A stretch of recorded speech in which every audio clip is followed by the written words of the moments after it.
Moi, je fais pas exception.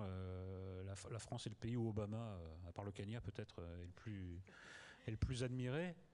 Donc, moi, je suis très sensible au côté rockstar, la classe totale. Et puis, alors, s'il faut choisir entre lui et Mitt Romney, là, c'est vite fait, parce que vous avez quand même quelqu'un qui est Mitt Romney, qui était le représentant de tout ce qu'on exècre dans l'Amérique, c'est-à-dire l'intolérance, l'extrémisme, les fous de Dieu. On parle beaucoup des fous de Dieu du côté islam, mais enfin les fous de Dieu côté chrétien, ils sont pas mal. Et puis surtout, ils ont même été au pouvoir aux États-Unis. C'est quand même pas un ayatollah auquel Dieu est venu de dire de faire la guerre. C'était George Bush qui a dit ça très tranquillement en disant ben, j'ai pris conseil auprès de Dieu, il me dit de faire la guerre. Bon, donc Romney est du côté de cette Amérique que j'aime pas et Obama du côté où je l'aime. Maintenant, moi ce qui me choque un peu, c'est que le bilan d'Obama est quand même assez décevant dans l'ensemble.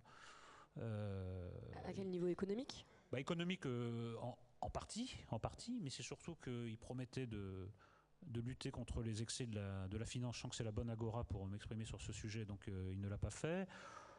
La priorité, c'était d'enfin résoudre le conflit israélo-palestinien, à moins que ça se soit passé aujourd'hui, non, toujours pas. Une des grandes causes aussi, c'était la cause écologique, dans laquelle les États-Unis ont ô combien une responsabilité. C'est un des pays les plus pollueurs au monde.